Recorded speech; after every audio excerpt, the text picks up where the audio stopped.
Down in the railroad yards, his train is being showered, soaked, and steamed all at the same time. Before every trip, passenger cars are pulled through an automatic washing machine where they're scrubbed and polished until they shine.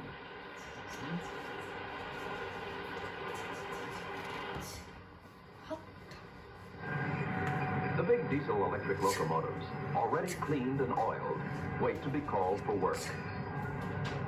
In another part of the railroad yard, fresh linen and towels are put on the train. And food for the dining cars where the passengers will eat while they ride. The Watsons live in a big city. Just now, Bobby and his father are coming to the station in a taxi. Some passengers arrive on foot, some in cars, and some by bus. The station is a busy place. Many trains come and go in this station. The bulletin board shows what time each train should arrive and leave, and whether it's on time or late.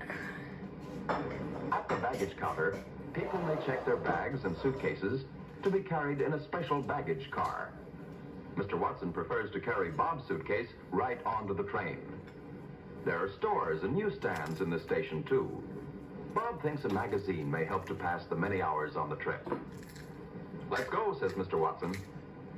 The sign tells him where to go. Passengers pass through this gate to get to their train.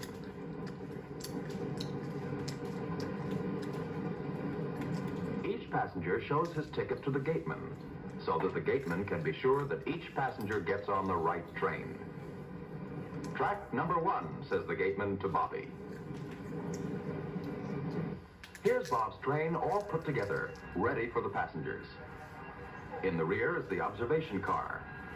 As he walks by, Bob wonders if he can ride in it. "Yes," says his father, "but first we must find your seat on the train." The engineer and his helper are climbing aboard the big engine. They're all set for the trip. Here's Bob's car. The porter takes his baggage. Mr. Watson asks the conductor to keep an eye on Bob because this is his first train trip alone. Then he gives Bobby his ticket.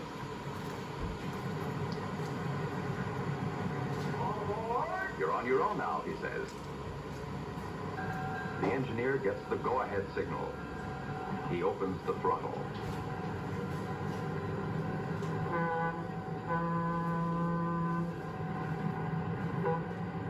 The huge locomotive sets the train in motion, slowly at first.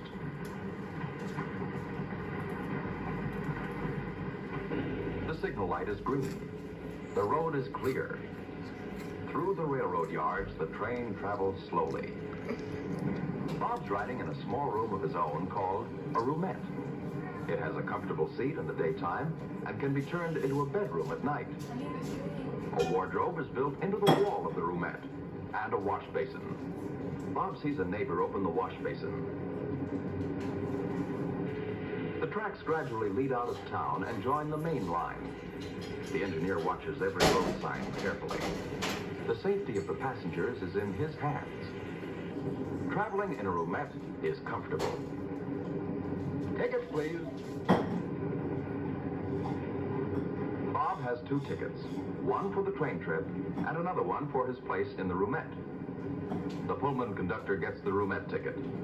The train conductor returns half of the round-trip ticket to Bob to use when he travels back home again. Now Bob can go and explore the train. On his way, Bob first passes through a chair car. Many people like to ride in chair cars like this one, especially for short trips. It costs less and is quite comfortable. The attendant tells Bob that the observation car is 3 cars farther back. On his way, Bob sees the dome car, a car with a roof of glass. Through the glass dome, the passengers can watch the landscape all around them. Here is the observation car. Now Bob understands why it's at the rear end of the train. While the passengers relax and enjoy their trip, many people work to keep them safe and comfortable. In the train kitchen, cooks prepare meals for the 200 passengers. Now the train's hurrying through farm country. lunchtime, the waiter rings chimes to tell the passengers to come to the dining car. In a moving train, waiters have to learn to keep good balance when serving food. Many people leave their coach seats to go to the dining car. A dining car is like a traveling restaurant. Here, while they eat their meals, the passengers can enjoy the moving landscape. For passengers who don't want a big meal, this train has a lunch car. Bob has ordered a sandwich for lunch and a glass of milk. And while he eats his sandwich, the train is approaching a station.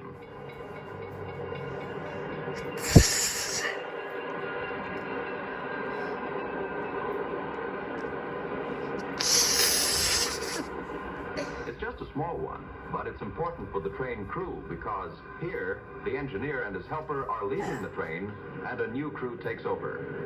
This way, the train has a rested engineer every few hours.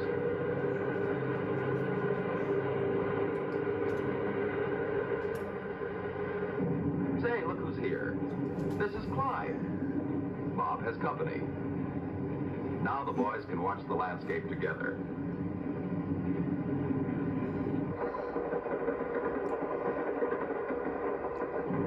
And they can talk about the things they've seen on the trip so far. Bob tells Clyde about the ranch he's going to visit. After a while, they decide to go to the observation car where they can play checkers. In good company, the afternoon passes quickly. The boys don't even notice that the sun is gradually setting.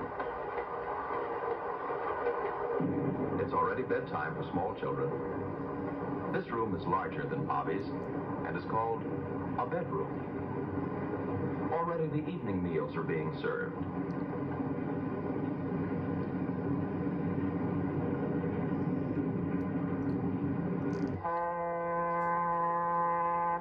While the train speeds into the dusk, the porter prepares beds for his passengers.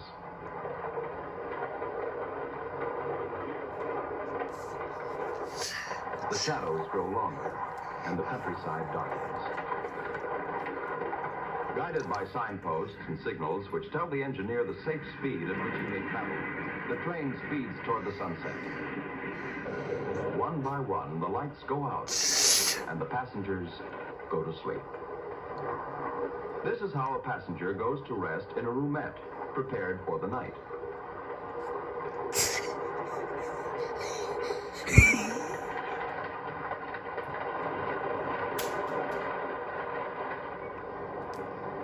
Now it's morning again. Uncle Ray's ranch is just across the mountain range, but the train won't have to climb over it. The tracks are cut into the sides of the mountain. And sometimes the train goes through the mountain itself, through a tunnel. Or it rushes across rugged country, over bridges and trestles.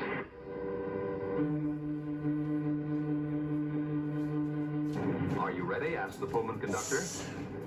Bob will get off at a small station where the train stops only for a moment, but he's all packed and ready.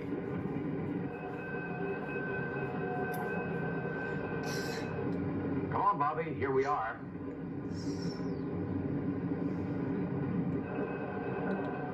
Lamy.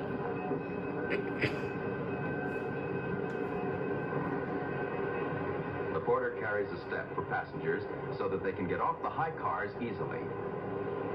And as he had promised Mr. Watson, the Pullman conductor sees Bobby off the train. Here's Uncle Ray shouting, "Hi there, cowboy." The long ride is over.